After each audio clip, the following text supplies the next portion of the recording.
And the math section is extremely easy. It's beyond the comparison between the top three enemies. I would say practice principle fact-based questions. It really builds in practice and makes you answer.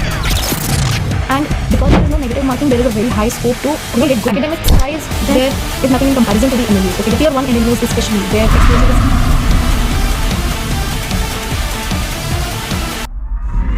Hi everyone, welcome back to Clackwaves. So for today's video, we have brought a doubt clearing session. So a few days ago, we made a post on YouTube where we asked you guys to drop your doubts, questions, any confusion in the comment section below. And today in this video, I will be taking up those questions and giving you guys the answers that you need, hoping to give you guys some clarity and to solve the questions. So starting with the first question, I have the list over here and I will just read out the question and then I'll give the answer. The first question is that you are facing difficulty in understanding language of passages which leads to minor mistakes. So for understanding the language of the passage, you have to start reading in a very active manner. And by active reading, I mean to say that when you are reading a sentence, a small passage, or even a whole paragraph, in your mind, start creating a mental summary of everything. Understand that on a broad scale, what is that sentence trying to tell you, or just get a brief idea of what is happening in the sentence or the passage. This way, your comprehension skills will increase a lot, and you will be able to understand what the passages are saying. Alongside this, keep an eye out for keywords. Now by keywords, I mean words like therefore, although, never, nevertheless, hence, therefore, words like that. These words affect the meaning of the passages a lot and they can change the meaning of the sentences as you are reading them. So you have to be very careful when you are reading these words. Okay, आपको sentence का मतलब एकदम detail में पता चल जाएगा if you know the meaning of the words that you are reading. Okay.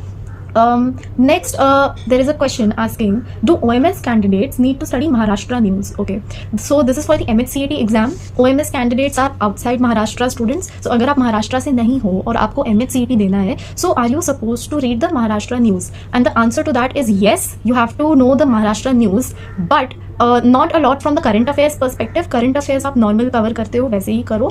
The Maharashtra news is important on a static GK point of view. Okay, you have to know the Maratha history and the important days related to Maharashtra, like Marathi language day कब होता है, things like that. You have to know these days. And regarding the static history, you have to know that the history of Maharashtra, things like that. All these questions become very important. And for the last 2 years, the questions regarding the Maratha Empire have been asked. So that becomes a very important part of the examination syllabus that is coming. So don't skip out on news related to Maharashtra. अगर बहुत ही important topic आ रहा है Maharashtra news से related, then get a gist of it and remember the important facts of the news. The third question is asking for a comparison between the top 3 NLUs and ILS. Okay, so on the academics point of view, like the top 3 NLUs are very prestigious and it's considered very great to have gotten an admission into the top 3 NLUs. Okay, academics wise, there is nothing in comparison to the NLUs. Okay, the tier 1 NLUs especially, their exposure is great, the faculty is amazing, and you get a lot of opportunities to learn practical skills as well. Compared to ILS, if you want to put ILS on a scale compared to the NLUs, I would compare ILS to lower tier 1 and upper tier 2 NLUs. So I would put ILS in that range. So ILS Pune is also above many NLUs when it comes to the overall rankings. So ILS is not a bad choice at all. In academics also, it is very great. The teachers are very educated and open-minded as well. In terms of the extracurriculars, there are a lot of cells like the Gender Studies cell, Moot Court Society, Placement cell. A lot of different activities are organized at ILS a lot of time. And if you are by chance not getting a good NLU, then ILS is also a good option. ऐसा नहीं है that अगर आपको NLU नहीं मिल रहा है तो और कोई कॉलेज आपको नहीं मिल सकता है. It's not like that. ILS is a good option for people who did give CLAT but you guys didn't really get a good NLU. Maybe you guys are getting tier 3 NLUs and you can do better. And अगर आपको drop year भी नहीं लेना है, then ILS is a very good option and it is value for money as well. You guys must be aware of the fees of the NLUs. It is okayish, but ILS is very cost effective. The first year fees of ILS is barely touching 50,000 and it is very affordable, and it's not like you are giving less fees so you're not getting a lot. It is very much value for money and the ROI is really good. And in ILS, the Moot Court Society is very active. We also have a placement cell which not only helps in the placements but also in the internships. So they also help the first year students in getting to know what internships they can go for and help them make their CV, prepare them for the interviews and things like that. So the next question asks about the placement of ILS. So there are a lot of people that opt for higher studies after doing their BA LLB, like they go for their LLMs and stuff like that. And the crowd of ILS also prefers to go for litigation and judiciary related careers. So regarding the corporate sector placement, it averages around 8 to 12 LPA. So it's like that. And the next question is asking about SLAT. Is SLAT tough? No, it is not tough at all. The SLAT examination actually has an overlapping syllabus. The syllabus overlaps a lot with CLAT and ALET. So if you are preparing for these two exams already, then you have mostly covered the whole syllabus of SLAT, just a few topics here and there. You can do a comparison of those topics. And there is no negative marking. It has 60 questions to be answered in 60 minutes. So you know you're getting a good time ratio to attempt these questions. And because there is no negative marking, there is a very high scope to, get good marks. Then the next question is asking how to make an improvement for the MHCET exam. So for the MHCET exam, it is relatively easy, but it is easy for everyone. So how can you, stay above the edge or be ahead of the curve? The one thing that I have noticed is if you are very much updated with the current affairs and if your GK is very strong, then you're already ahead of the curve, because for GK, the questions can be a little bit surprising. The section volatility is there a little bit for GK. So if your GK is good, then that is a good thing. Okay, so prepare GK very well for MHCET. Don't skip on that, especially Indian history.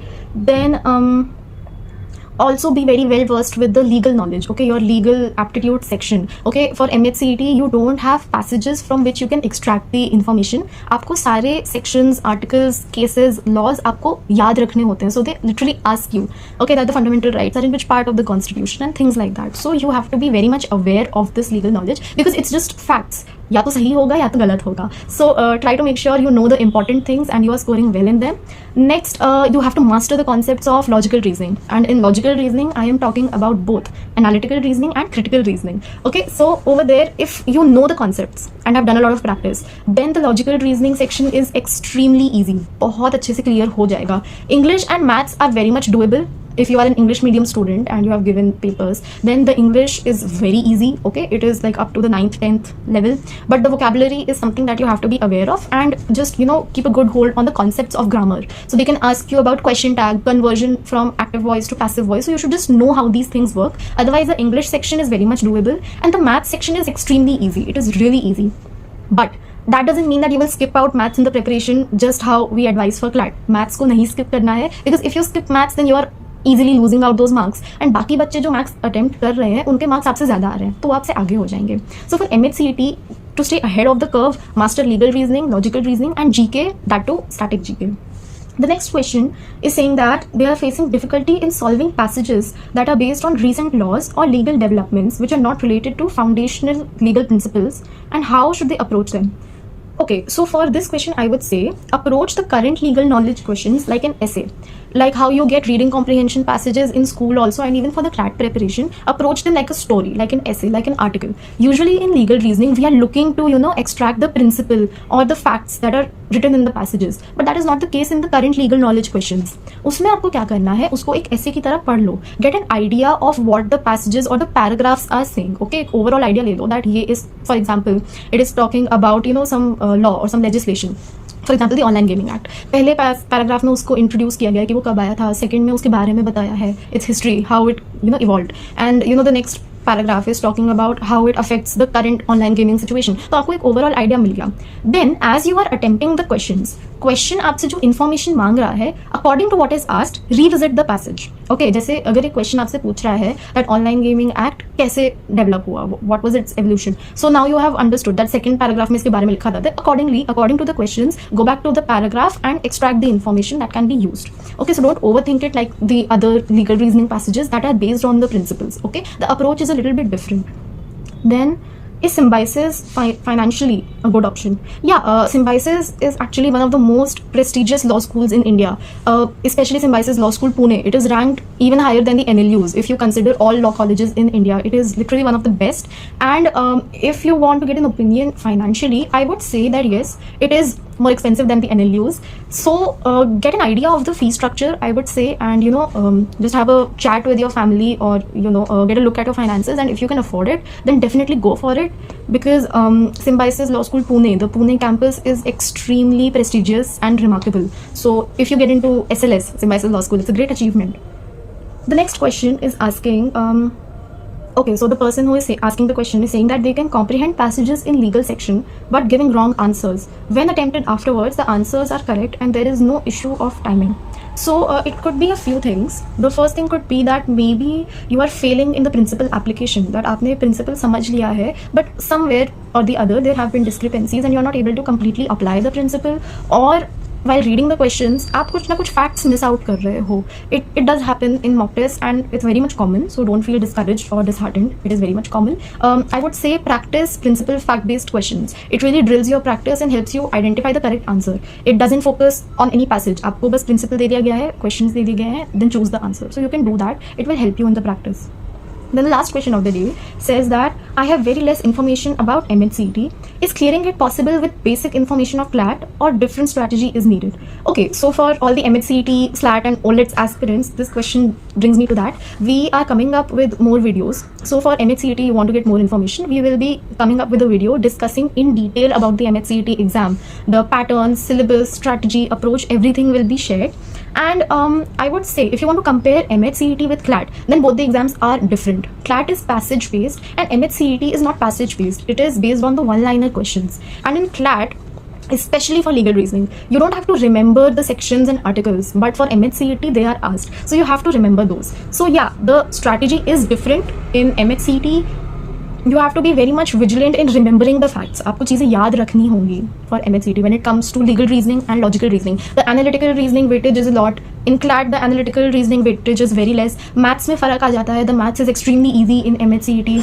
However, in CLAT, the caselets and DIs are there, so you have to extract the information and even calculate it from the passages. But for MHCET, that's not the case. It is extremely easy. The English is also easy. The main scoring sections in MHCET are legal reasoning, logical reasoning, and GK, how I highlighted earlier.